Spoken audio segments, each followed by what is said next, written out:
बिस्मिल्लाहिर्रहमानिर्रहीम। अस्सलाम वालेकुम। उम्मीद करता हूँ आप सभी खैर-ओ-आफ़ियत से होंगे। आज हम ई कॉमर्स का कोर्स स्टार्ट करने जा रहे हैं। ई कॉमर्स आजकल बहुत ही ट्रेंडिंग स्किल है जिसको बहुत से लोग सीख रहे हैं। एज अ स्किल बहुत से लोग इसको सेल कर रहे हैं और कुछ लोग इसको सीख के प्रॉपरली अपना बिज़नेस स्टार्ट कर रहे हैं। तो ई कॉमर्स किन प्लेटफॉर्म पे होती है, ई कॉमर्स हम कैसे कर सकते हैं, ये सारी चीज़ें हम इस कोर्स में सीखेंगे। तो इस कोर्स को स्टार्ट करने से पहले हमें ई कॉमर्स की डेफिनेशन को जानना है। हमें ये जानना है कि ई कॉमर्स कहते किसे हैं। तो फिर हमें क्लियर हो जाएगा कि हम असल में क्या सीखने जा रहे हैं और किस तरह का बिज़नेस करने जा रहे हैं। तो ई कॉमर्स की जो डेफिनेशन है वो आपके सामने है। E commerce is the activity of electronically buying or selling of products on online services or over the internet। तो इस डेफिनेशन में सभी चीज़ें क्लियर हैं कि ई कॉमर्स एक ऐसी एक्टिविटी है जो इलेक्ट्रॉनिकली हम करते हैं किसी प्रोडक्ट को बाय या सेल करने के लिए ऑनलाइन सर्विसेज पे या फिर इंटरनेट पे। तो इसका मकसद ये हुआ कि जितनी भी product online buying and selling होती है वो सारी ई कॉमर्स हैं। आप कुछ भी ऑनलाइन बेचते हैं या ऑनलाइन ख़रीदते हैं तो वो ई कॉमर्स कहलाएगी। अब इसकी एग्जांपल कुछ इस तरह है, जैसे आप फिज़िकली किसी स्टोर से कोई चीज़ ख़रीदने के लिए जाते हैं, वहाँ पे जाके आप ऑर्डर प्लेस करते हैं तो आपको वो प्रोडक्ट दे दी जाती है और आपसे पेमेंट ले लेते हैं। इसी तरह जो फ़िज़िकल शॉपिंग मॉल में आप गए, वो फ़िज़िकल शॉपिंग मॉल है, वहाँ पे किसी स्टोर से आपने वो प्रोडक्ट ख़रीदी। सेम इसी तरह ऑनलाइन शॉपिंग मॉल मौजूद हैं जहाँ पे जाके आप ऑर्डर करते हैं, प्रोडक्ट आपके घर में पहुँच जाती है और आप उसकी पेमेंट कर देते हैं। तो ई कॉमर्स प्लेटफॉर्म कौन से हैं यहाँ पे हम ये डिस्कस करेंगे। ई कॉमर्स प्लेटफॉर्म में सबसे पहले जो हम डिस्कस करते हैं, हमारे पास दराज का प्लेटफॉर्म है। पाकिस्तान में ये प्लेटफॉर्म काम कर रहा है, पाकिस्तान का नंबर 1 प्लेटफॉर्म है, अभी इंटरनेशनल भी हो चुका है। दराज.pk इस वेबसाइट का नाम है। हम सबसे पहले इसके ऊपर डिस्कस करते हैं। दराज के ऊपर आप बहुत से लोग इससे वेल अवेयर होंगे। दराज के ऊपर आप लोग प्रोडक्ट ख़रीदते हैं और प्रोडक्ट बेचते हैं। तो बेसिकली हम जो करने जा रहे हैं, हम प्रोडक्ट बेचना सीखने जा रहे हैं। ये प्रोडक्ट बेचते कैसे हैं, क्योंकि ख़रीदना तो बहुत ही सिंपल है। अब दराज.pk ओपन करें, प्रोडक्ट सेलेक्ट करें, बाय करें, अपना एड्रेस, अपनी जितनी भी कॉन्टैक्ट इन्फॉर्मेशन है जो रिक्वायर्ड है वहाँ पे दें तो प्रोडक्ट आपको घर पहुँच जाएगी। लेकिन प्रोडक्ट बेचना एक फ़न है, हमने उसी फ़न को सीखना है और उस फ़न को ही ई कॉमर्स कहते हैं। तो प्रोडक्ट बेचना एक फ़न है, कोई आपकी प्रोडक्ट ही क्यों सेलेक्ट कर रहा है, और भी बहुत सी प्रोडक्ट मौजूद हैं। आप अपनी प्रोडक्ट को कैसे बेच पाते हैं, कैसे आप वो सारी चीज़ें मैनेज करते हैं कि क्लाइंट अपने घर में बैठा है, आप अपने घर में बैठे हुए हैं, तो आप प्रोडक्ट कैसे मैनेज करते हैं, कैसे प्लेटफॉर्म उसमें अपना किरदार अदा करता है और प्रोडक्ट बायर को उसके घर में डिलीवर होती है और पेमेंट आपको आपके घर में मिल रही होती है। तो मिड में जो प्लेटफॉर्म हैं उन प्लेटफॉर्म को ई कॉमर्स प्लेटफॉर्म कहा जाता है। जैसे कि दराज है, दराज ई कॉमर्स प्लेटफॉर्म है। इसके ऊपर आप एक स्टोर ओपन करते हैं और उस स्टोर पे फिर आप अपनी प्रोडक्ट बेचते हैं। अब इसमें हमारे पास ये दराज का प्लेटफॉर्म है, दराज.pk ये वेबसाइट है हमारे पास। इसको आप लोगों ने पहले भी विज़िट किया होगा। तो इस वेबसाइट के ऊपर लोग आके बाय करते हैं प्रोडक्ट। ये डिफरेंट प्रोडक्ट जहाँ पे दी हुई हैं, लोग इसको बाय करते हैं। तो ये प्रोडक्ट दूसरे एंड पे सेल भी की जा रही हैं और हम बेसिकली यही सीखेंगे कि ये प्रोडक्ट सेल कैसे होती हैं। तो दराज के बाद हमारे पास जो सेकंड प्लेटफॉर्म है वो हमारे पास है अमेज़ॉन। ये दुनिया का नंबर 1 प्लेटफॉर्म है, पहले नंबर पे है। इसके ऊपर भी सेम बिज़नेस होता है, प्रोडक्ट की बाइंग एंड सेलिंग होती है। आप प्रोडक्ट को इसके ऊपर बाय भी करते हैं और सेल भी करते हैं। तो हमारा सारा कंसर्न जो है सेलिंग के ऊपर है। अमेज़ॉन के ऊपर प्रोडक्ट कैसे सेल होती हैं ये देखा जाता है। ये भी एक ई कॉमर्स प्लेटफॉर्म है, इसके ऊपर दुनिया अपनी प्रोडक्ट सेल कर रही है। बहुत ही ज़्यादा इन्वेस्टर्स इसके ऊपर जा रहे हैं। और इसके ऊपर बाय भी होता है। बहुत ज़्यादा लोग इसके ऊपर ट्रस्ट करते हैं और इससे बाय करते हैं। तो ये हमारा सेकंड प्लेटफॉर्म है। अमेज़ॉन की जो वेबसाइट है वो ये हमारे पास मौजूद है amazon.com के नाम से। ये डिफरेंट कंट्रीज़ में अमेज़ॉन की वेबसाइट काम करती है, जैसे कि amazon.com USA में काम करती है, amazon.co.uk यूके में काम करती है, amazon.ca कनाडा में काम करती है। इसी तरह सभी कंट्रीज़ में उसकी अपनी डोमेन के साथ अमेज़ॉन काम कर रही, तो इसके ऊपर भी प्रोडक्ट की बाइंग एंड सेलिंग होती है। तो ये भी एक ई कॉमर्स प्लेटफॉर्म है। तो बेसिकली हम ई कॉमर्स प्लेटफॉर्म का इंट्रोडक्शन कर रहे हैं।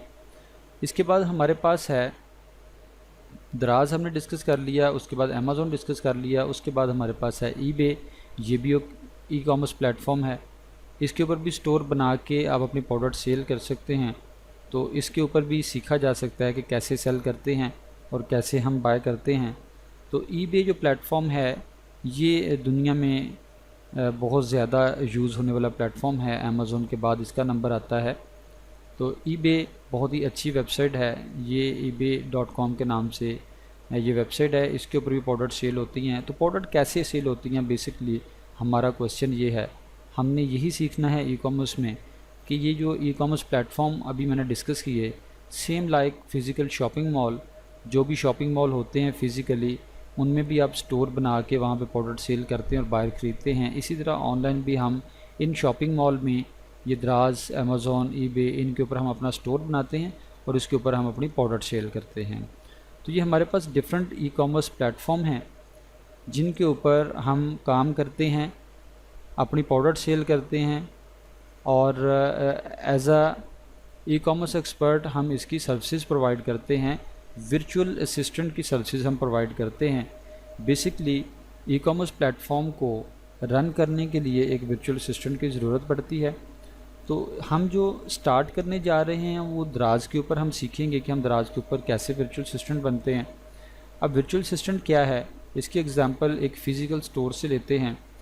अगर एक फ़िज़िकल स्टोर को आप लें, किसी शॉपिंग मॉल में, कोई ABC शॉपिंग मॉल है, उसमें XYZ एक फ़िज़िकल स्टोर, डिपार्टमेंटल स्टोर बनने जा रहा है।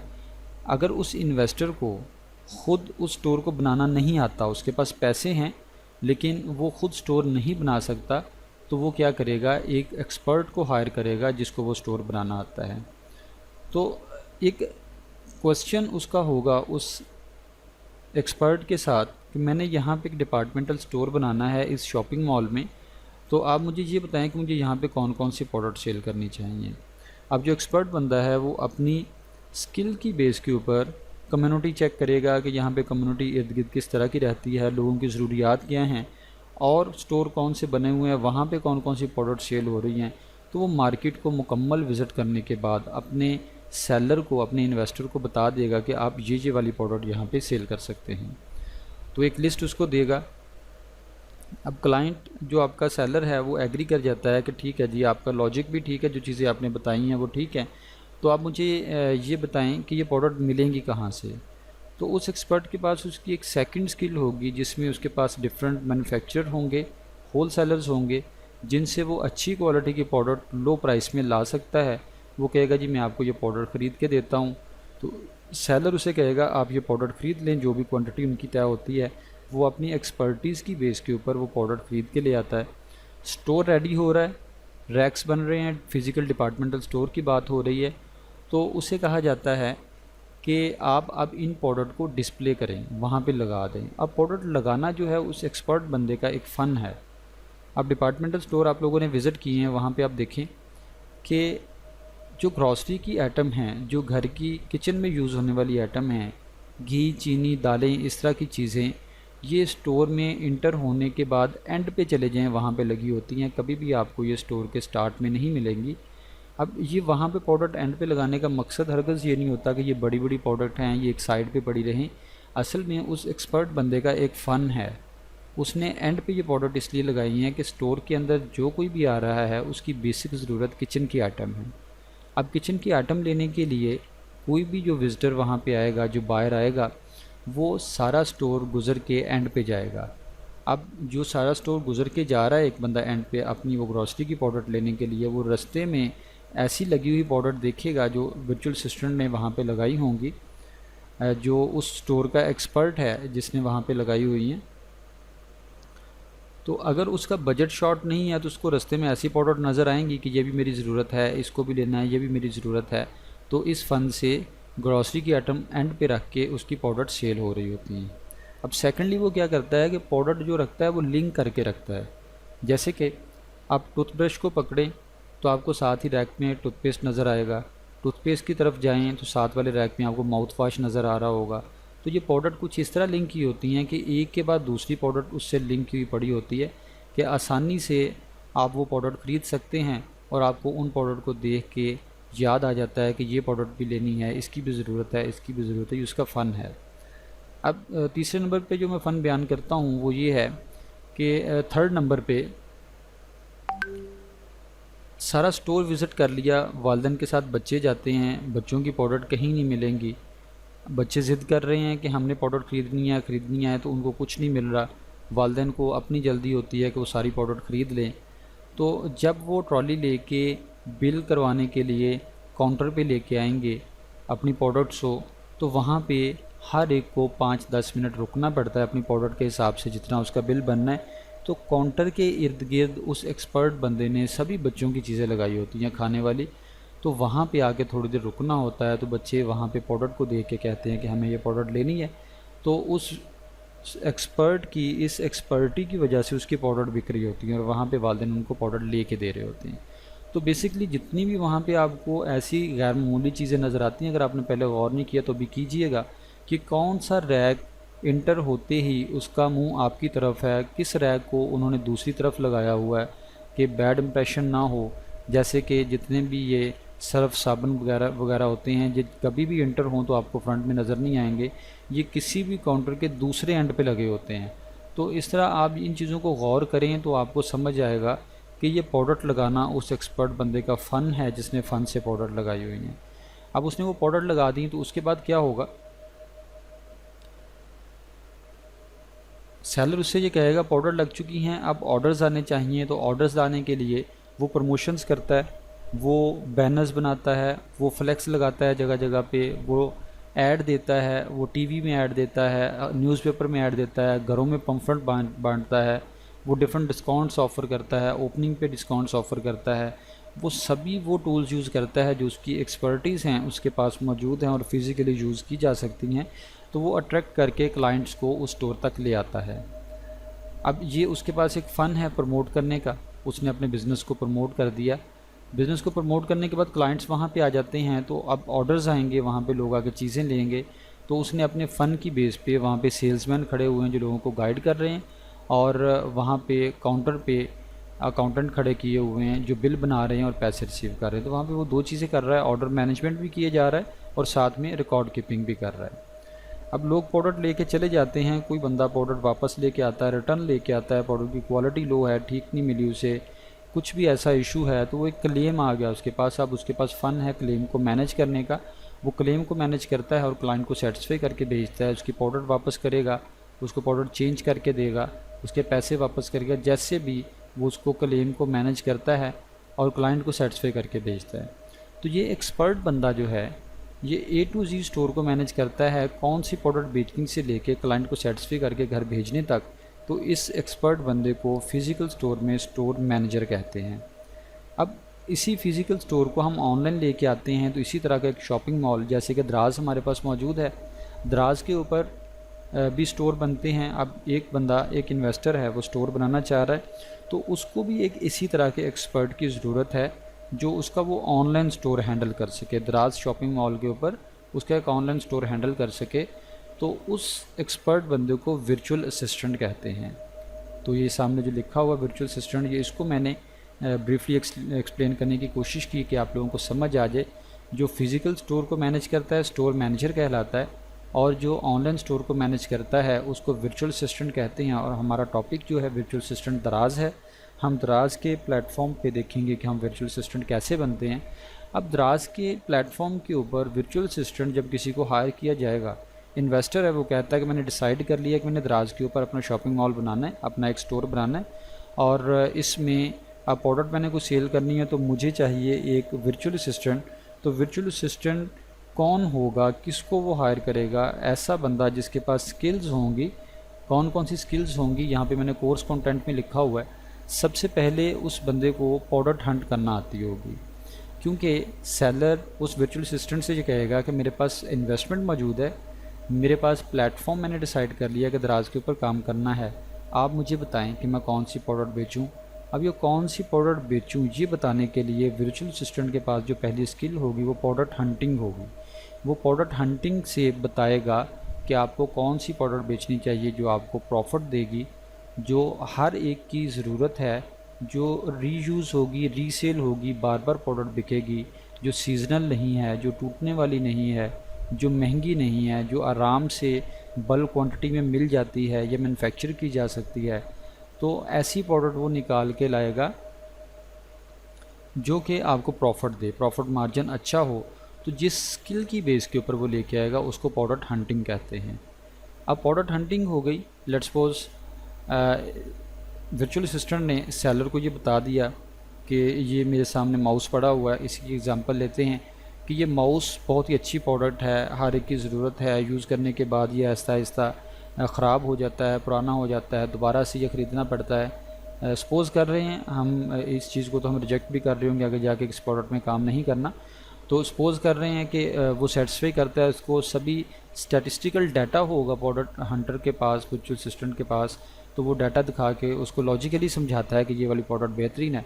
फ़र्ज़ करें कि सेलर एग्री करता है कि जी ठीक है, मुझे माउस बेचना है, आपका डाटा ये बता रहा है कि मुझे प्रॉफिट कितना होगा, प्रोडक्ट मिलेगी कितने की, दराज के एक्सपेंसेस क्या होंगे, तो ये सारी चीज़ें, सारा डाटा उसके पास होगा।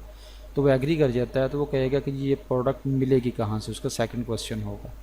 अब प्रोडक्ट कहाँ से मिलेगी और वो कैसे ख़रीदनी है, सैम्पलिंग और प्रोडक्ट को ख़रीदना, जितनी क्वांटिटी उसको चाहिए, ये सारा फ़न वर्चुअल असिस्टेंट के पास होगा और इसको प्रोडक्ट सोर्सिंग कहते हैं। सेकंड इसमें जो लिखा हुआ है यहाँ पे, ये प्रोडक्ट सोर्सिंग लिखा हुआ है। तो वो सैम्पलिंग से लेके प्रोडक्ट को ख़रीद के अपने सेलर के घर पहुंचा देने का अमल कंप्लीट करेगा, तो इसको प्रोडक्ट सोर्सिंग कहते हैं। उसके पास स्किल होगी जिसमें वो डिफरेंट मेथड यूज़ करेगा। वो मैन्युफैक्चरर के पास जाता है, होलसेलर के पास जाता है, वो पाकिस्तान से प्रोडक्ट निकालता है, वो चाइना से प्रोडक्ट निकालता है। तो ये सारा फ़न वर्चुअल असिस्टेंट के पास होगा। वो अच्छी क्वालिटी में लो प्राइस में प्रोडक्ट ख़रीद के सेलर को पहुँचा देगा। अब सेलर के पास प्रोडक्ट आ गई तो सेलर कहेगा कि ये तो डिसाइड हो चुका है कि दराज के ऊपर स्टोर बनना है, वहाँ पे स्टोर बनेगा, सेम लाइक जीमेल आईडी जैसे हम बनाते हैं, सिंपल सा होगा। हम स्टोर क्रिएशन देखेंगे आगे जाके स्टोर कैसे क्रिएट होता है। तो स्टोर बन चुका है वहाँ पे। तो अब आप प्रोडक्ट को डिस्प्ले करें जैसे कि वो फिजिकल स्टोर वाला स्टोर मैनेजर डिस्प्ले करता है, उसके पास फ़न है। तो यहाँ पे थर्ड स्किल जो वर्चुअल असिस्टेंट के पास होगी वो होगी लिस्टिंग ऑप्टिमाइजेशन। उसको लिस्टिंग करना आती होगी। अब प्रोडक्ट को यहाँ पे ऑनलाइन मार्केट प्लेस में दराज के ऊपर लगाना, इसको लिस्ट करना कहते हैं, लिस्टिंग करना कहते हैं। तो वो लिस्टिंग करेगा कुछ ऐसे फ़न से जिसमें टाइटल, डिस्क्रिप्शन, ऐसे कीवर्ड्स को यूज़ करेगा कि कोई भी सर्च करे तो उसकी प्रोडक्ट सामने आ रही हो। तो ये उसका फ़न होगा, उसी की बेस के ऊपर वो लिस्टिंग करेगा। अब लिस्टिंग कंप्लीट हो जाती है, लिस्टिंग लाइव आ गई है, लोगों के पास जाना शुरू हो गई है। तो सेलर का अगला क्वेश्चन होगा कि जो प्रोडक्ट आपने कही हमने उसी को लॉन्च किया, वही ख़रीदी, आप उसकी लिस्टिंग कर चुके हैं, तो अब स्टोर के ऊपर ऑर्डर्स आने चाहिए। तो ऑर्डर्स लाने के लिए उसके पास जो नेक्स्ट स्किल होगी वो होगी रैंकिंग। वो आपकी प्रोडक्ट को, आपके स्टोर को रैंक करेगा। रैंकिंग के लिए अब एक काम तो वो लिस्टिंग के दौरान कर चुका है, टाइटल, डिस्क्रिप्शन, कीवर्ड्स को यूज़ करना, उसी से अच्छी खासी एसईओ हो चुकी होती है। तो उसके बाद जो फर्दर वो काम करेगा वो डिजिटल मार्केटिंग को यूज़ करेगा, जिसमें स्पेशली सोशल मीडिया मार्केटिंग को यूज़ किया जाता है। पेड ऐड लगाए जाते हैं, पेड प्रमोशंस होती हैं फेसबुक के ऊपर, इंस्टाग्राम के ऊपर, गूगल एड्स के ऊपर। तो वो डिजिटल मार्केटिंग करेगा उस स्टोर की, उस प्रोडक्ट की। उसके बाद दराज के ऊपर कुछ प्रमोशंस हैं, दराज के ऊपर डिफरेंट डिस्काउंट्स ऑफ़र करेगा, बंडल्स बनाएगा, वाउचर्स बनाएगा। दराज कुछ कैंपेन लॉन्च कर रहा होता है, उसमें पार्टिसिपेट करेगा।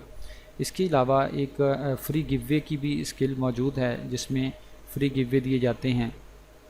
तो हम उसके ऊपर ज़्यादा बहस नहीं करते, क्योंकि हम जेन्युइनली काम करने की तरफ जाएंगे कि हम जेन्युइनली कैसे ऑर्डर क्रिएट कर सकते हैं। तो ऑर्डर जनरेट करने हमने डिजिटल मार्केटिंग की हेल्प लेके, दराज प्रमोशंस की हेल्प लेके, और लिस्टिंग में जो कुछ हम कर चुके होंगे ऑर्गेनिकली ऑर्डर्स हमने लेके आने हैं। उसके बाद ऑर्डर जब रैंकिंग हो जाती है, ऑर्डर्स आ जाते हैं, तो सेलर ये कहेगा कि हमारे स्टोर के ऊपर ऑर्डर्स आ चुके हैं, तो ऑर्डर मैनेज करें। तो नेक्स्ट स्किल जो होगी वर्चुअल असिस्टेंट के पास वो होगी ऑर्डर मैनेजमेंट। अब वो ऑर्डर को मैनेज करेगा।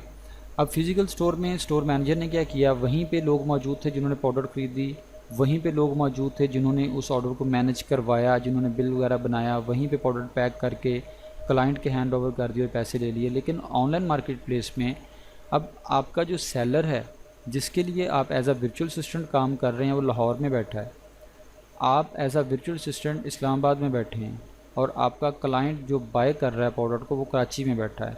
तो यहाँ से हमने किस तरह, कौन से ज़रूरी क्लिक्स हैं, कौन सी एक्टिविटी हमने करनी है कि लाहौर से हमारी प्रोडक्ट वेयर हाउस में जाए, इस्लामाबाद से हम उसको मैनेज कर रहे हों और कराची में हमारे वो बायर को जाके डिलीवर हो जाए और वो उसकी पेमेंट कर दे। तो ये एक स्किल है ऑर्डर मैनेजमेंट की जो हमारे एज अ वर्चुअल असिस्टेंट आपके पास होगी, तो आप ऑर्डर को मैनेज कर सकेंगे। तो ज़रूरी जो भी क्लिक्स होंगे, जो भी आप काम करेंगे, एक्टिविटी करेंगे, उससे आपका ऑर्डर मैनेज होगा और दराज उसको डिलीवर करेगा और पेमेंट रिसीव करेगा। आप पेमेंट रिसीव करके जब वो वापस लेके आएगा तो डेफ़िनेटली आपका जो अकाउंट बना हो उसमें वो सबमिट कर देगा। तो आपका सेलर जो है वो ये कहेगा कि पेमेंट्स आना शुरू हो गई हैं, तो इनका रिकॉर्ड्स भी रखते जाएँ। तो as a virtual assistant next skill जो आपके पास होगी वो रिकॉर्ड कीपिंग होगी। आप उसका रिकॉर्ड रखेंगे, कितने ऑर्डर्स हमारे अब तक डिलीवर हो चुके हैं, उनके बदले में कितने पैसे आए हैं, दराज ने कितने एक्सपेंसेस लिए हैं, हमें क्या बचा है। तो ये सारी चीज़ें रिकॉर्ड कीपिंग में आती हैं। तो रिकॉर्ड कीपिंग दराज के ऊपर बहुत ईजी है, दराज ने इसको बहुत ही आसान किया हुआ है। वहाँ पे बनी बनाई फ़ाइल्स डाउनलोड हो जाती हैं जिसको हम एक्सपोर्ट करके डेट वाइज अपने पास रख सकते हैं, तो हमें नए सिरे से कुछ भी लिखना नहीं पड़ता। तो ये बहुत ही ईजी है रिकॉर्ड कीपिंग। अब जो भी अभी तक आप काम कर रहे हैं रिकॉर्ड कीपिंग तक आ गए हैं, जितने भी आपने ऑर्डर्स डिलीवर किए हैं उनमें से कोई ऑर्डर वापस आ जाता है, प्रोडक्ट पहुंचते पहुंचते डैमेज हो गई है या आपसे गलती से कुछ और कलर में प्रोडक्ट भेजी गई है या प्रोडक्ट ही गलत चली गई है या कुछ और प्रॉब्लम है, तो वो क्लेम आ जाएगा। आपकी रिटर्न आ रही है वापस, तो आपका सेलर कहेगा ये प्रोडक्ट वापस आ गया, इसको मैनेज करें, ये क्लेम होगा। इसके अलावा आपको दराज के एंड पे कोई प्रॉब्लम है, दराज की तरफ से पेमेंट्स लेट हो रही हैं, दराज की तरफ से आप प्रमोशंस में पार्टिसिपेट करते हैं उसमें प्रॉब्लम आ रहा है, आप प्रोडक्ट डिलीवर करवाने के लिए भेजते हैं तो डिलीवरी टाइमली नहीं हो रही, आप दराज के वेयर हाउस में हब पे प्रोडक्ट देने के लिए जाते हैं, वहाँ पे प्रोडक्ट एक्सेप्ट नहीं की जा रही। तो इस तरह के जितने भी प्रॉब्लम्स जो आपको दराज एंड से होंगे उसका आप क्लेम कर सकते हैं। तो एज अ वर्चुअल असिस्टेंट आपको क्लेम मैनेज करना होता होगा, आप क्लेम मैनेजमेंट के थ्रू वो क्लेम मैनेज करेंगे और जो भी डिस्प्यूट होगा बिटवीन सेलर एंड बायर या बिटवीन दराज एंड सेलर, तो उसको आप डिस्प्यूट को ख़त्म करवाएंगे क्लेम मैनेजमेंट के ज़रिए। तो एज अ वर्चुअल असिस्टेंट जो आपके पास स्किल्स होंगी, यही स्किल्स थी जो हमने डिस्कस किया जो फ़िज़िकल स्टोर में स्टोर मैनेजर था। अब यहाँ पे मार्केट प्लेस चेंज हो रही है, हम फिज़िकल से ऑनलाइन आ रहे हैं, तो ऑनलाइन मार्केट प्लेस में भी यही कोर्स कंटेंट है और पूरी दुनिया में ई कॉमर्स मार्केट प्लेस में यही कोर्स कंटेंट होता है। फ़र्क आता है मार्केट प्लेस का।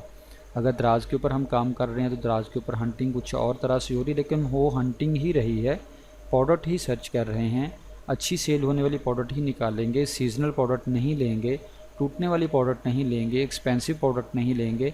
अगर हम अमेज़ोन की तरफ जाते हैं तो वहाँ पे भी प्रोडक्ट हंटिंग ही होगी, सीजनल वहाँ पे भी नहीं लेंगे, टूटने वाली प्रोडक्ट वहाँ पे भी नहीं लेंगे, रीयूज़ होने वाली प्रोडक्ट ही लेंगे। तो वहाँ पे भी प्रोडक्ट हंटिंग ही कोर्स कंटेंट रहेगा, दराज के ऊपर भी प्रोडक्ट हंटिंग ही रहेगा।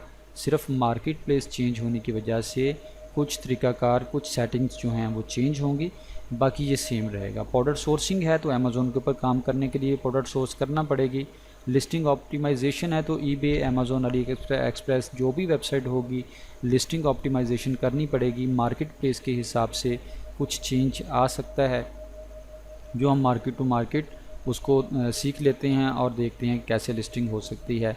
रैंकिंग हर जगह पे इसकी ज़रूरत पड़ेगी, टाइटल डिस्क्रिप्शन उसी तरह हम लिस्टिंग में जाके उसकी एसईओ करेंगे, कीवर्ड्स लिखेंगे। डिजिटल मार्केटिंग की ज़रूरत पड़ेगी, यहाँ पे दराज प्रमोशन है वहाँ पे फिर अमेज़ोन प्रमोशन हो जाएगी, ईबे प्रमोशंस हो जाएगी। तो ये सारी चीज़ें हर प्लेटफॉर्म पे मौजूद होती हैं, तो ये सेम वैसे ही होंगी, सिर्फ मार्केट प्लेस का डिफरेंस आएगा। जैसे कि इसकी एग्जांपल कुछ इस तरह ले लें कि अगर आप एक डिपार्टमेंटल स्टोर में जाते हैं तो वहाँ पे क्या है, आपने एक प्रोडक्ट ख़रीदनी है, आपने ग्रॉसरी की कोई आइटम ख़रीदनी है, वहाँ पे ऑयल आपने वहाँ पे लेट्स सपोज ख़रीदना है, तो डिपार्टमेंटल स्टोर का ये सीन है कि वहाँ पे कैश एंड कैरी पे जाके आप ऑर्डर खुद उठाते हैं और काउंटर पे लेके आ जाते हैं। और जो पहले किराना स्टोर, जनरल स्टोर चलते थे, वहाँ पे आप जाते हैं तो आप बाहर खड़े हैं या स्टोर के अंदर खड़े हैं तो आप जाके इंस्ट्रक्शन दे दें कि मुझे फ़लाँ चीज़ दे दें। तो दोनों जगह पे आपका मकसद ऑयल ख़रीदना ही है। मार्केट प्लेस चेंज होने की वजह से कुछ सेटिंग्स में चेंज आ रहा है कि डिपार्टमेंट स्टोर में आप खुद उठा रहे हैं और जनरल स्टोर में आप जाके डिमांड करते हैं। मकसद वही रहेगा। उम्मीद है आपको इस बात की समझ आ गई होगी। तो मकसद वही रहेगा। ऑर्डर मैनेजमेंट दराज के ऊपर भी होगी, ऑर्डर मैनेजमेंट अमेज़ोन के ऊपर भी होगी, ईबे के भी ऊपर होगी, अली बाबा हो, अली एक्सप्रेस हो, दुनिया की कोई भी ई कॉमर्स मार्केट प्लेस हो, उसमें ऑर्डर मैनेजमेंट होगी। रिकॉर्ड कीपिंग हर जगह पे ज़रूरत पड़ेगी, क्लेम मैनेजमेंट की हर जगह पे ज़रूरत पड़ेगी। तो ये course content overall e commerce का है, ना कि दराज का। तो दराज के ऊपर भी हम यही चीज़ें सीखेंगे, अमेज़ोन के ऊपर भी यही चीज़ें सीखेंगे। मार्केट प्लेस चेंज होंगी तो कुछ चीज़ें, कुछ सेटिंग्स उस मार्केट प्लेस के हिसाब से सामने आएंगी। तो ये हम एज अ वर्चुअल असिस्टेंट दराज के ऊपर ये कोर्स कंटेंट होगा। हम ये सीख लें तो हम वर्चुअल असिस्टेंट हैं, हम एक स्टोर को अच्छे से हैंडल कर सकते हैं। अब कोर्स कंटेंट आपके ऊपर क्लियर हो गया। अगर हम ये चीज़ें सीख लेते हैं तो आज का मकसद भी मेरा यही था कि मैं आपको ग्राउंड क्लियर कर दूं कि ई कॉमर्स हम डिफरेंट वीडियोस देखते हैं कि कोई इतनी अर्निंग कर रहा है।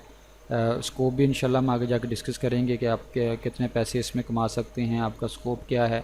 तो ये चीज़ें वैसे भी आप लोग बहुत सी वीडियोस देखते होंगे, तो आपने इधर उधर सुना हुआ है कि दराज के ऊपर काम करना है, अमेज़ोन के ऊपर काम करना है, लोग इतना कमा रहे हैं। तो बेसिकली मैंने इंट्रोडक्शन में आपको ग्राउंड समझाने की कोशिश की है कि बेसिकली आप स्टैंड कहाँ पे करेंगे। हम ई कॉमर्स सीखेंगे, टूल्स हम यूज़ कर रहे हैं यहाँ पे दराज को, टूल हम यूज़ कर रहे हैं, आगे हम अमेज़ोन का कोर्स लेके आएंगे। टूल हम यूज़ कर रहे हैं ईबे को, अली एक्सप्रेस को। तो ये टूल्स हैं, ये टूल्स चेंज हो सकती हैं। कल को दराज का कोई और कंपेटिटर आता है, दराज से ऊपर जाता है, तो हमारा काम ख़त्म नहीं हो जाएगा। हमें एज आ ई कॉमर्स एक्सपर्ट, एज आ वर्चुअल असिस्टेंट काम करना आता है। नई मार्केट प्लेस आएगी, नया ई कॉमर्स का प्लेटफॉर्म आएगा, तो हम उसके ऊपर भी काम कर लेंगे उसकी सेटिंग्स को समझते हुए। तो इसलिए हम ई कॉमर्स सीख रहे हैं, ना कि हम दराज या अमेज़ोन सीख रहे हैं। दराज और अमेज़ोन दोनों टूल्स हैं, इस वक्त ट्रेंडिंग में हैं, इसके ऊपर हम काम करते हैं। और जब कोई और ट्रेंडिंग में होगी तो हम उनके ऊपर काम कर रहे होंगे। तो ये हमारा कोर्स कंटेंट है ई कॉमर्स का। अभी दराज को लेके, दराज को एज अ टूल यूज़ करते हैं, उसके ऊपर इसको सीखते हैं, फिर अमेज़ोन के ऊपर सीखेंगे। तो इसके आगे जो नेक्स्ट डिस्कस करने वाली चीज़ है मेरे पास, वो है बिज़नेस टाइप्स। अब बिज़नेस टाइप्स मार्केट में फ़िज़िकल बिज़नेस हो या ऑनलाइन हो, हमने दोनों बिज़नेसेस को डिस्कस कर लिया है। तो बिज़नेस टाइप्स वैसे तो बहुत सी टाइप्स कही जाती हैं, जैसे कि सोल प्रोप्राइटरशिप है, पार्टनरशिप है, private limited, public limited companies हैं, तो वो बाद में आती हैं। यहाँ पे जो दो टाइप्स मैं डिस्कस करने लगा हूँ वो है, पहली टाइप है ब्रांड। मार्केट में काम करने के लिए एक ब्रांड आता है, बिज़नेस करने के लिए एक ब्रांड आता है। और दूसरा लोकल बिज़नेस, विदाउट ब्रांड कोई भी बिज़नेस आ सकता है। जैसे नॉर्मली हम देखते हैं कि कोई भी शॉप बन जाती है, उसका एक आम सा कोई जनरल सा नेम रख लिया जाता है, तो बिज़नेस स्टार्ट हो जाता है। तो एक ब्रांड है, ब्रांड के आगे मैंने IPO लिखा। पाकिस्तान में अगर आपने दराज के ऊपर ब्रांड लॉन्च करना है, पाकिस्तान में अगर आपने फ़िज़िकल मार्केट में ब्रांड लॉन्च करना है, तो उसके लिए पाकिस्तान का अदारा है IPO, इंटेलेक्चुअल प्रॉपर्टी ऑर्गेनाइजेशन। ये आपके ब्रांड को रजिस्टर्ड करता है। यहाँ से आप ब्रांड रजिस्टर्ड करवाते हैं, तो उसके बाद आप बिज़नेस स्टार्ट करते हैं। तो उसमें डिफरेंट अप्रूवल्स होती हैं और एक प्रोसीजर है जिसमें आपका नाम फाइनल होता है और आपका लोगो, डिज़ाइन, सब कुछ, प्रोडक्ट्स, हर चीज़ फाइनल होती है। तो इसमें आपकी कॉपी कोई नहीं कर सकता, क्योंकि IPO जो है, इंटेलेक्चुअल प्रॉपर्टी ऑर्गेनाइजेशन, वो आपको गारंटी देता है कि आपका जो नाम है कोई और यूज़ नहीं करेगा, क्योंकि उनके पास सारा डाटा होता है। जब कोई वही नाम लेके जाता है तो वो बताते हैं कि ये पहले से नाम मौजूद है, आपको चेंज करना चाहिए। तो ब्रांड लॉन्च होता है। और दूसरा लोकल बिज़नेस में आपको IPO के पास नहीं जाना पड़ता, क्योंकि आप कोई भी ब्रांड लॉन्च नहीं कर रहे, आप कोई भी लोकल प्रोडक्ट पकड़ के उसके ऊपर बिज़नेस करना चाह रहे हैं। तो ये दो तरह के बिज़नेस आते हैं। तो हम दराज के ऊपर बात कर रहे हैं, हम ऑनलाइन मार्केट प्लेस में बात कर रहे हैं। तो ऑनलाइन मार्केट प्लेस में भी दो तरह के बिज़नेस आते हैं। वो दराज हो, वो अमेज़ोन हो, वो ईबे हो, वो अली एक्सप्रेस हो, वो अली बाबा हो। ब्रांड और लोकल बिज़नेस दो तरह के लोग आते हैं और ये बिज़नेस करते हैं। दो तरह के बिज़नेस आएंगे। तो मार्केट प्लेस कोई भी हो, लेकिन यहाँ पे हम दराज डिस्कस कर रहे हैं, तो इसलिए बात दराज के हवाले से ही हो रही है। अब इसके बाद मॉडल ऑफ बिज़नेस हैं। हम ई कॉमर्स मार्केट प्लेस की अब बात कर रहे हैं, फ़िज़िकल की बात नहीं कर रहे। तो ई कॉमर्स मार्केट प्लेस में दो तरह के मॉडल पाए जाते हैं, मॉडल बिज़नेस। इसमें मैंने पहला मॉडल लिखा है FBM या S। FBS कह सकते हैं या FBM कह सकते हैं, फुलफिलमेंट बाय मर्चेंट या फिर फुलफिलमेंट बाय सेलर। तो ये टर्म जो है इसका मतलब ये है कि अगर आप किसी भी प्लेटफॉर्म पे काम कर रहे हैं, तो जैसे मैंने अभी डिस्कस किया कि हम दराज की बात कर रहे हैं तो हम दराज का ही नाम ले रहे हैं बार बार। हम दराज के ऊपर काम कर रहे हैं, एज अ ब्रांड काम कर रहे हैं या लोकल बिज़नेस के तौर पे लोकल स्टोर बना के काम कर रहे हैं, तो वो दोनों जो टाइप्स हमने डिस्कस की हैं वो दो मॉडल पे काम कर सकती हैं, दो तरीक़ों से काम कर सकती हैं दराज के ऊपर। पहला तरीका ये है, ब्रांड हो या लोकल स्टोर हो, वो प्रोडक्ट को अपने घर में रखेगा, दराज के प्लेटफॉर्म के ऊपर लिस्टिंग करेगा, अपनी प्रोडक्ट को प्रमोट करेगा। जब उसको ऑर्डर्स आएंगे, जितने ऑर्डर्स आएंगे उतनी ही प्रोडक्ट पैक करके दराज के वेयरहाउस पहुंचा देगा और दराज उनको डिलीवर कर देगा। तो ये मेथड कहलाता है फुलफिलमेंट बाय मर्चेंट या फुलफिलमेंट बाय सेलर। मींस कि सेलर या मर्चेंट खुद ऑर्डर को फुलफ़िल कर रहा है, वो ऑर्डर पिक करता है, पैक करता है और उसको शिप कर देता है दराज के पास। तो ये मॉडल दराज के ऊपर भी, अमेज़ॉन के ऊपर भी, ईबे, अली एक्सप्रेस, कोई भी ई कॉमर्स प्लेटफॉर्म हो उसके ऊपर ये एज़ इट इज़ रहेगा, हर जगह पे यूज़ होता है।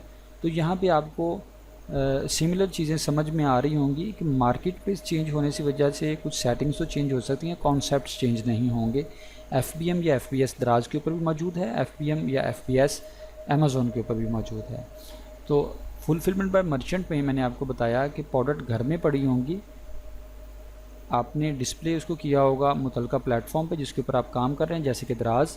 जितने ऑर्डर्स आपको आएंगे आप ऑर्डर पिक करेंगे, प्रोडक्ट उतनी पैक करेंगे और शिप कर देंगे दराज को। दराज उनको भी डिलीवर करके आएगा और पेमेंट रिसीव करेगा और ला के आपके अकाउंट में जमा करेगा और बाद में जो भी कैलकुलेशंस आपकी और दराज की हैं वो हो जाएंगे और आपको पेमेंट मिलेगी। सेकंड जो इसमें मॉडल है वो है FBD, फुलफिलमेंट बाय दराज। क्योंकि हम दराज की बात कर रहे हैं इसलिए यहाँ पे D है। अगर हम अमेज़ॉन की बात करते तो FBA होता, फुलफिलमेंट बाय अमेज़ॉन। तो इससे भी क्लियर होता है कि कॉन्सेप्ट चेंज नहीं होंगे, कॉन्सेप्ट सेम रहेंगे। मार्केट प्लेस चेंज होगी तो कुछ सेटिंग्स, कुछ तरीक़ाकार, मेथड्स चेंज हो सकते हैं। तो FBD फुलफिलमेंट बाय दराज, इस मॉडल में क्या होता है, ब्रांड या लोकल बिज़नेस अपना जो स्टॉक है वो एक ही दफ़ा दराज के वेयर हाउस में रख देता है। तो दराज आपके बिहाफ पे ऑर्डर पिक करता है, ऑर्डर को पैक करता है और शिप कर देता है। तो पिक पैक शिप दराज के एंड पे हो रही होती है, आपने एक ही दफ़ा 200-400 पीस वहाँ पे रख दिया है। तो जैसे ही ऑर्डर्स आते हैं तो आपकी जगह पे दराज उन ऑर्डर्स को फुलफ़िल कर रहा होता है। तो इसमें भी दोनों बिज़नेस आ सकते हैं। अब एक ही टाइम पे ब्रांड FBM भी हो सकता है और FBD भी हो सकता है, लोकल बिज़नेस FBM भी हो सकता है, FBD भी, कि जो प्रोडक्ट 5 प्रोडक्ट हैं तो ब्रांड ने 2 प्रोडक्ट दराज के वेयर हाउस में रख दी हैं, 3 प्रोडक्ट अपने पास रखी हैं। इसी तरह लोकल स्टोर ने भी यही काम किया है। तो ये दोनों चीज़ें मौजूद हैं, FBM और FBD, और इन दोनों में आप कोई भी मेथड यूज़ कर सकते हैं। डिपेंड करता है, जो आगे जाके हम डिस्कस करेंगे कि कब आप FBD में मूव करते हैं और कब आप FBM कर रहे होते हैं, किन चीज़ों की ज़रूरत होती है आपको FBD में मूव करने के लिए। तो ये चीज़ें हम आगे जाकर डिस्कस करेंगे। तो यहाँ पे हमने आज जो डिस्कस किया ई कॉमर्स का इंट्रोडक्शन, उसकी डेफिनेशन हमने डिस्कस की। उसके बाद ई कॉमर्स की डेफिनेशन डिस्कस करने के बाद हमने जो सेकेंडली यहाँ पे डिस्कस किया ई कॉमर्स की डेफिनेशन के बाद कि ई कॉमर्स प्लेटफॉर्म कौन कौन से हैं, उसमें हमने दराज को डिस्कस किया। दराज के बाद हमने एग्जांपल ली अमेज़ॉन की और फिर हमने डिस्कस किया ईबे को। फिर हमने ये डिस्कस किया कि इन स्टोर्स को हैंडल करने वाले को क्या कहते हैं, वर्चुअल असिस्टेंट। और वर्चुअल असिस्टेंट हम यहाँ पे दराज वर्चुअल असिस्टेंट बनने जा रहे हैं क्योंकि हम दराज सीखने जा रहे हैं। और ये मैंने आपको फ़िज़िकल एग्जांपल से समझाया कि वर्चुअल असिस्टेंट बेसिकली क्या होता है, इसके पास कौन सी स्किल होनी चाहिए, और एज अ वर्चुअल असिस्टेंट जो स्किल आप सीखेंगे वो यहाँ पे हमने कोर्स कंटेंट डिस्कस किया, जिसमें हमने product hunting, product sourcing, listing optimisation, ranking में 2 चीज़ें आती हैं, डिजिटल मार्केटिंग और दराज प्रमोशंस। फिर order management, record keeping, claim management, ये हम कोर्स कंटेंट पढ़ेंगे। और यहाँ पे हमने ये डिस्कस किया कि दुनिया के हर मार्केट प्लेस में ये course content as it is रहेगा। मार्केट प्लेस चेंज होने की वजह से कुछ सेटिंग्स, कुछ मेथड्स चेंज हो सकते हैं। उसके बाद हमने डिस्कस किया बिज़नेस टाइप्स किस तरह की मार्केट में आती हैं। ब्रांड आता है पाकिस्तान में आईपीओ से रजिस्टर्ड होता है, लोकल बिज़नेस आता है जो जिसको रजिस्ट्रेशन की ज़रूरत नहीं होती और ये काम कर सकता है मार्केट में। उसके बाद हमारे पास ई कॉमर्स मार्केट में, ई कॉमर्स मार्केट प्लेस में जितने हमारे पास प्लेटफॉर्म हैं उनके ऊपर दो तरीक़ों से काम किया जा सकता है। दो मॉडल होते हैं, एक एफबीएम या एफपीएस है और एक एफबीडी है। एफबीएम एफबीएस में फुलफिल्ड बाय मर्चेंट सेलर्स में क्या होता है कि स्टोर जो इसके ऊपर दराज के ऊपर लॉन्च हुआ है उसका जो स्टॉक है वो सेलर के घर में, सेलर के अपने वेयर हाउस में पड़ा हुआ है। जितने ऑर्डर्स आते हैं उतने ऑर्डर्स पैक करके दराज के वेयर हाउस पहुँचा देते हैं। ऑर्डर खुद पिक करते हैं, पैक करते हैं, शिप करते हैं। एफबीडी में कोई भी ब्रांड या लोकल स्टोर दराज के वेयर हाउस में अपना सामान रख देता है तो दराज आपके बिहाफ पे आपके ऑर्डर्स पैक करके शिप कर रहा होता है। तो ये मॉडल एक ऑटोमेशन सिस्टम है और जाना भी इसी तरफ चाहिए, क्योंकि आप इसमें एक ऑटोमेशन बिज़नेस को लेके आएँ तो आप रिलैक्स रहेंगे। दराज अगर आपसे चार्ज करता है एफबीडी मॉडल में तो अच्छी बात है ना, आपकी प्रोडक्ट को हैंडल कर रहा है, सेफ़ रखी हुई हैं तो उसको उसकी चार्जेस आपसे ले रहा है तो हम थोड़ा सा कम कमा लेंगे, लेकिन उसमें ऑटोमेशन सिस्टम आ जाता है। तो ये हमारी आज की डिस्कशन थी जिसमें इंट्रोडक्शन था। उम्मीद करता हूँ आपको ये इंट्रोडक्शन समझ आया होगा। अब हमारे पास जो कोर्स कंटेंट है, इंशाल्लाह हम क्या करेंगे, इस कोर्स कंटेंट को जो हमारे पास ये लिखा हुआ है एक एक चीज़ को पकड़ेंगे। नेक्स्ट लेक्चर में हम प्रोडक्ट हंटिंग को पकड़ेंगे, फिर सोर्सिंग को, लिस्टिंग को, रैंकिंग को। तो एक एक स्टेप में हम इन चीज़ों को कंप्लीट करते जाएंगे और इंशाल्लाह बहुत जल्द आप इस काबिल होंगे कि आप दराज के ऊपर काम कर सकें। तो उम्मीद करता हूँ आपको इस लेक्चर की समझ आई होगी। इंट्रोडक्शन था ई कॉमर्स का और किसी भी फील्ड को स्टार्ट करने के लिए उसका इंट्रोडक्शन ज़रूरी है। मैंने इसमें पूरी कोशिश की है कि आपको ग्राउंड समझा दूँ कि असल में आप स्टैंड कहाँ पे करने लगे हैं। कल के लेक्चर में मैं आपके साथ कुछ क्राइटेरिया डिस्कस करूँगा जिसको मैं डायरेक्शन बोलता हूँ, आपको डायरेक्शन समझाऊँगा और उसके साथ ही हम प्रोडक्ट हंटिंग स्टार्ट कर देंगे और प्रैक्टिकली हमारा वर्क स्टार्ट हो जाएगा। तो ये थ्योरेटिकल चीज़ें स्टार्ट में 1-2 दिन होती हैं, उसके बाद फिर आहिस्ता आहिस्ता आप प्रैक्टिकल की तरफ मूव करते हैं और 100% प्रैक्टिकली होता है जो हमने करना है, तभी हमें इन चीज़ों की समझ आती है। तो उम्मीद करता हूँ आज का लेक्चर आपको समझ आया होगा। कल न्यू टॉपिक के साथ न्यू वीडियो में दोबारा से हाज़िर होते हैं। तब तक के लिए अपना ख्याल रखिएगा, दुआ में याद रखिएगा। अल्लाह हाफिज़।